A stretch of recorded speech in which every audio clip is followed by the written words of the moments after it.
Welcome to Pat Pattison's Best of California. This episode, the treasures of the 99. We're going to visit Lodi with Wes Ray, and then we're going to head up to Oroville and see all sorts of amazing things at these two hidden gems. Let's get going. I'm Pat Pattison, and I love California.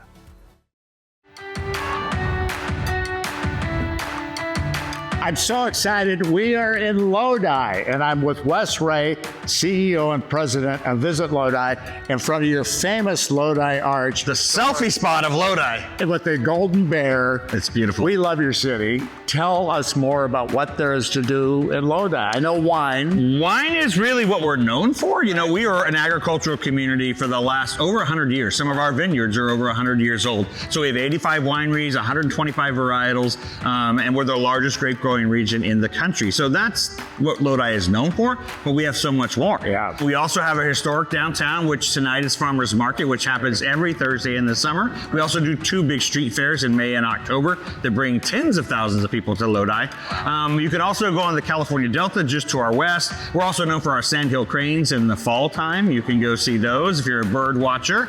And then we have family attractions too. We have our World of Wonder Science Museum. We have a bowling center down the street. So you got Japanese garden, you got a zoo, you got tons of space to run around, and the San Joaquin County Historical Society Museum. Yeah. So much to do. And we're in front of your historic arches with the Golden Bear, one of my favorite landmarks here in California.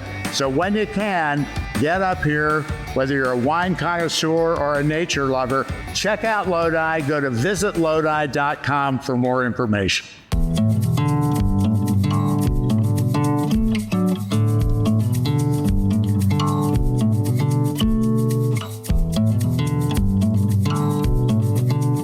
We have 80,000 square feet of exhibit buildings.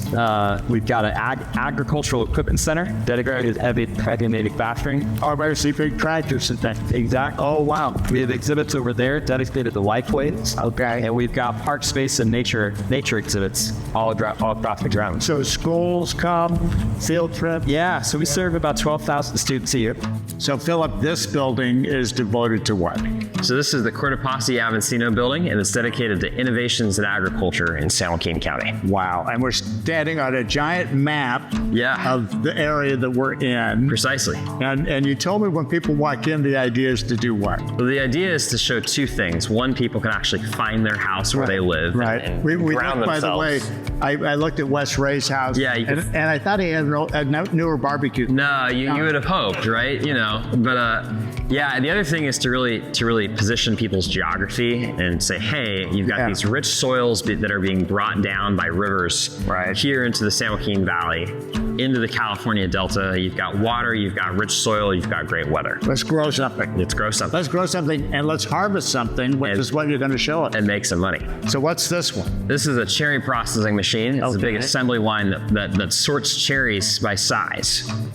Wow. Which is really important for marketing. Wow. We're going to see that. We've been to the Jelly Belly factory, and they have something. It's not too dissimilar. Dissimilar? Yeah. Wow. Yeah. Now, how do you have all this background in machinery? I mean, so you're a history. Well, if you're a historian of San Joaquin County, you have to be a historian of manufacturing. You got to know how to do this. Yeah. This is a black welder harvester. The tomato. Vacuums up tomatoes. Wow. Okay.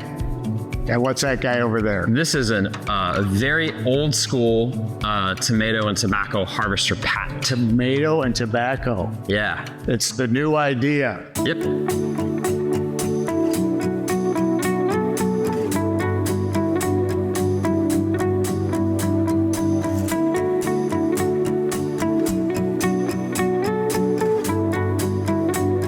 So, Philip, this is incredible. Yeah. Now, give me the mission of the museum. What areas do you cover? So the museum's mission is to engage and inspire people and communities across the county through our history.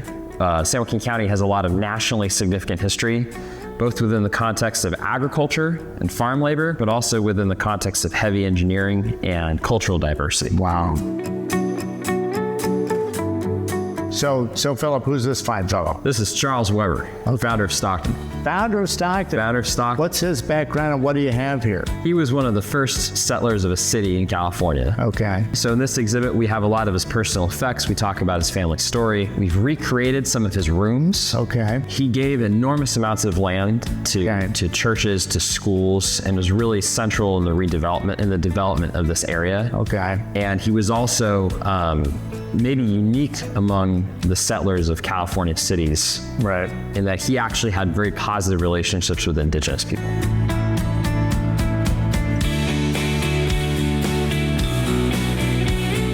So this is Charles Weber's daughter's stagecoach. So his daughter Julia was a great benefactress and philanthropist in Stockton up until her death in the 30s. Yeah. And she would drive around town in this coach wagon. Wow. And that was a truck that was built by Higginbotham Brothers. They built cars and other things. Wow. So the San Joaquin Valley, a magical place for agriculture as well as everything else. So come to the San Joaquin Historical Museum. Say hello to Philip while you're here.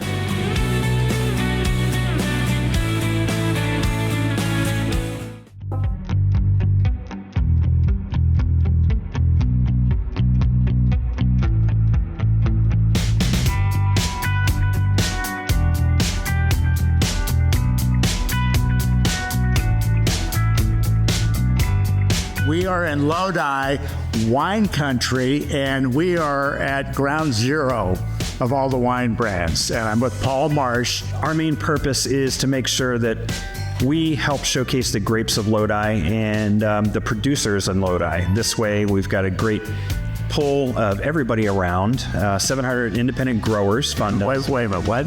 A great pull of 700 independent growers that fund us and keep our lights on so we can bang that drum that is Lodi wine for everybody.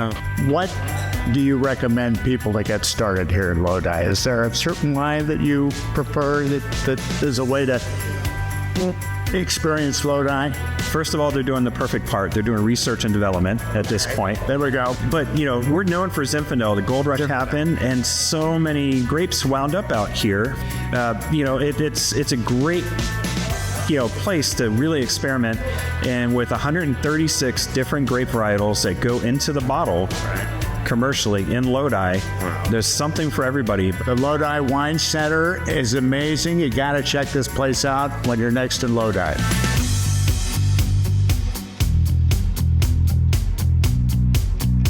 Tell me where we are. We are at Appalachian Lodi Wine and Roses Resort and Spa. What are some of the amenities people can expect when they come here? So this is a 66-room luxury boutique hotel that also features an award-winning spa. No big deal. Yes, and an amazing restaurant and an amazing cafe. And Appalachian Lodi's new. Wine and Roses has been around for 25 years, but now it's Appalachian Lodi, which brings in Chef Charlie Palmer's influence to the cuisine of the restaurant and also the kind of culinary forward approach to this hotel. But I love to buy sourdough bread here, and their pastries are amazing at the cafe, and they're attached to the Wine and Visitor Center, so that's not a bad thing either. Well, when you're in Lodi, come check it out, guys. I have just been wandering around in awe. I already sent a video to my boyfriend of this garden saying, see, this is what I'm trying to make our yard look like. I mean, look at all of these. We've got foxgloves, we've got sweet peas, we've got everything here. It's beautiful.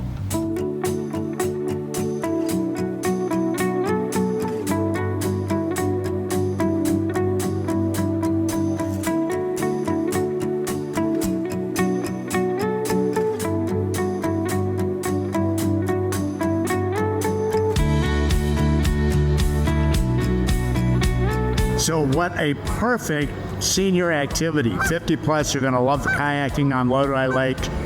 Easy to get in and out of the kayaks because they have a launch ramp. So you just sit in and they push you out. No funny stuff.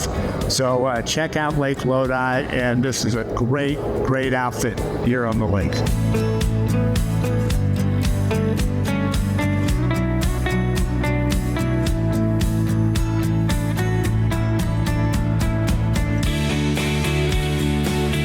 convenient ramp to get us up here. You just turn and up you go. So any of you seniors, no excuse not to get out on the lake. Come on out to the boathouse here on Lodi Lake. We loved it. Now we're going to go out to the Lodi Farmers Market every Thursday night here in town.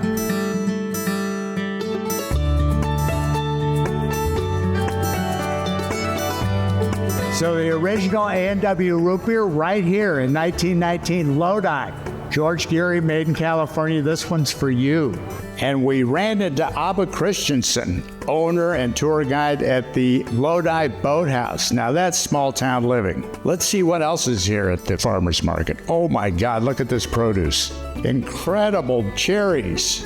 And it's also adjacent to a number of the shops that have wonderful crafts. And to find a little serenity, check out the Japanese Garden in Mickey Grove. Liza got there to have a quick meditation. What an incredible park this is here in Lodi.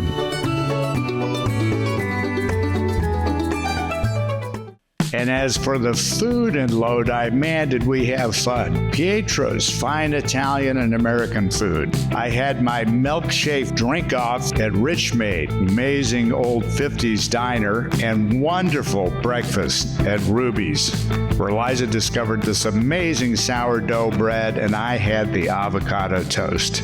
I'm going to go out and find this type of sourdough for the rest of my life. I'm spoiled. Food in Lodi, not to be believed. Hi, we're here in Oroville, California. We're here at the Chinese Temple. I'm here with Gaylord, who is our lead docent. Hi, Gaylord. Hi. What is this right here that we're looking at? It's dated 1875. That's when it was manufactured in Foshan, China. Well, the purpose of the urn is to burn offerings and such. So you could burn temple money, you could burn your fortunes here, you could burn incense and so forth. Well, let's go check out more inside. Okay. Tell me a little bit about this gorgeous, gorgeous place. Is it an active temple as well? Mainly it's operating as a museum. And tell us about one of your favorite pieces in the museum. Oh, that's a tough one. Nobody has a single favorite piece. But I guess if I had to pick out some special thing, I would point to this inspiration board, Bona board, up here, this blue one. Oh, yes. Yes. It's gorgeous. It's the second oldest Chinese artifact in North America. And is it all hand carved, hand painted? And made in China. Wow, that's amazing. That's a really good pick. Yes. That's a really good pick. Now we're in the moon room. As you can see, there's a circular doorway in the back. Yeah, it's a beautiful doorway. But I keep talking to my dad how amazing this place is. If this place was in LA, there would be huge lines out the door. People would be making reservations to meditate in the courtyard. So this is why you guys have to come check this place out. It really is worth the trip.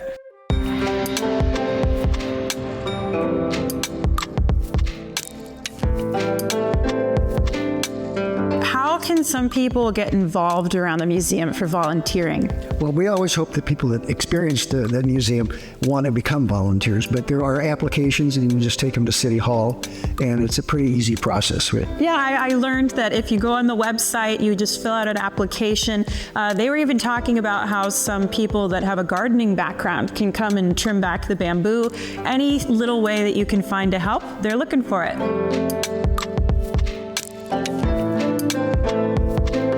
Was all this donated from the Chan family, or were there others? So these donations came from all sorts, different sources. There's a parade and sword here.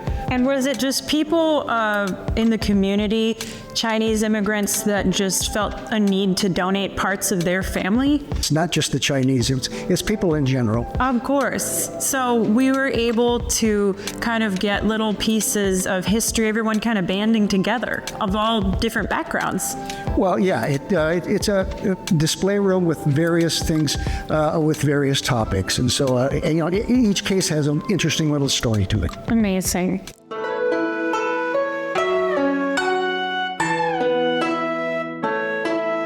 Tell me a little bit about why the Chinese came to Oroville. Originally, it was the discovery of gold. And the Feather River was a great deposit of gold. The placer gold was the easy gold. This is from the original story. You can see all of the herbal boxes. It's kind of hard to see, but on the box itself is a Chinese inscription. It's kind of vague. But if you open it up, you still have the No way. herbal teas in here.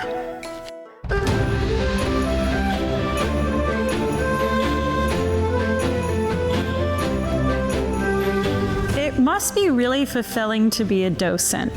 Well, yes, it is. It's enriching in various ways. One, I'm keeping myself active and making myself think and learn more. And look into becoming a docent in your community today. Does every docent get that fabulous vest? Doesn't have my name on it, but it has my name on it. Can I check it out? Sure.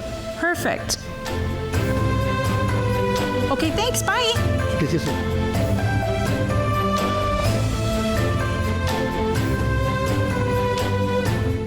Food breaks in Oroville, not to be believed. Dessert, La Flor de Michoacan, unbelievable new frontier of desserts for me. Pineapple, fruits, all sorts of incredible things. Chamoya, spiced delicacies. I love this. Hot sweets.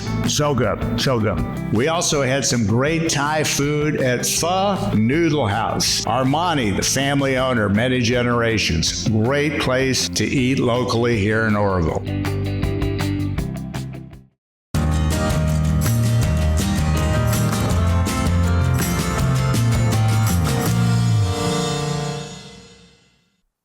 So it's time to take your second act creative U-turn. Today's topic, hobbies, genealogy. My family tree. I've always wanted to know where I came from. Thought I was Irish, Pat Pattison. Turns out I'm Scottish. So I developed a plan to have a family trip over to Scotland. I went on Facebook groups to find out more about the local history, genealogy. People flooded me with data. I contacted a local expert, the Elgin Heritage Council over there in Scotland. They have them all over the UK. Check those out. I was able to go and check out a newspaper which had a number of listings regarding my grandfather and great-grandfather, and they found out the hotel they owned was still there. I could go visit it with my daughters. Incredible. And then last but not least was enjoying the trip booked by a travel expert. I didn't know how to do it, so I turned it over to a travel agent, which I know many of us don't use anymore because of the internet, but boy, am I glad I did it in this case. Now, not everybody can afford a trip to Scotland, but you can do all of this via Zoom. I did the library, I did the Heritage Council, all via Zoom. Hope you enjoyed how I've done my creative U-turn. Now it's time for you to do yours.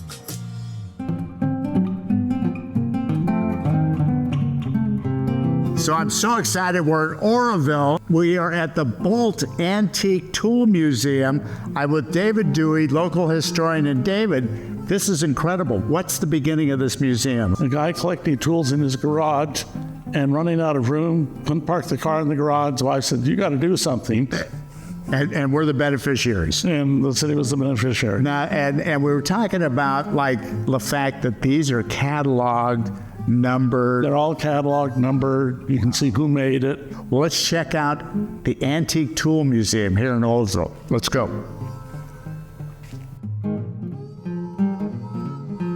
So this guy does puns, and one of the things throughout this interview, I bet he puns me to death. And it's hard to do because I'm kind of a punster too. It would be punishing. Oh, it started already. So Dave, what do you mean by the history of tools? Well, I'd like to tell the story about tools started out with a rock. A sharpened rock was the first tool man used. The Industrial Revolution, the steam engine, started everything. Right. And so the theme for the tool museum there is the monkey wrench. Okay. And we have one here, a 1835 monkey wrench. Wow. Kind of a strange name for a wrench. Right. The early manufacturing centers and machine shops, they were all powered by one steam engine in the corner that ran a belt overhead on a line. Right. And then belts came down to the different machines. The kids that would climb up there to lubricate the bearings and adjust them, they called them the monkeys because they're clambering around on the roof. So those Then came the monkey wrench. There's also the alligator wrench, and if you look at it here, you can see it looks like the mouth of an alligator. The automobile really started changing things. And one of the things they did is the automobile manufacturers got together and standardized tool sizes. So, Dave, this is a sharpening device? Yeah, you have a stone here that you can run around. Okay. There's different ways to hold it. Right. Hold the tool against it. Wow. And Stilson Walworth, 1869, and we were talking about wrenches that big, or maybe locomotive and used for railroad. Mm-hmm. Yeah. Oh my gosh. This is a replica built about 1959 by the Bliss Company. Mm-hmm. They're called Bliss Series, and they made about 500 of them. So before all your stuff's in a museum, are you just a hoarder? The difference between a hoarder and a collection is the collection's organized. Cataloged. Cataloged. At least that's my story, and I stick to it. That's great. Come to the Bolt Museum here in Oroville. Tool fan or not a tool fan, you are going to love what you see here. Okay, Dave, I'll be seeing you later. B, get it, B? B, yeah, I'm all abuzz with that. He's all abuzz with that. Let's go. Careful you don't get a bite from these teeth. Oh, but I saw it already. You know what time it is? Tooth hurty? Oh, that's a timely comment, I guess. Oh.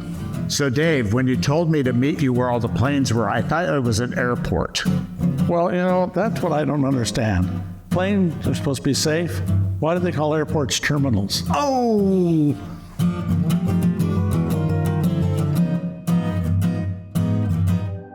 I hope you enjoyed that episode of Pat Pattison's Best of California. Tune in next time.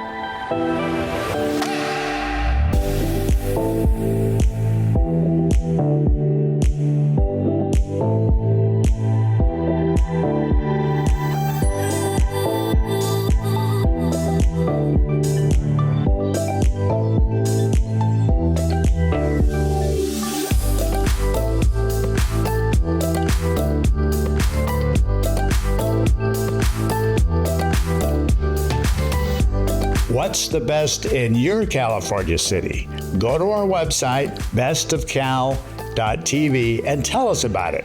We'll come cover you.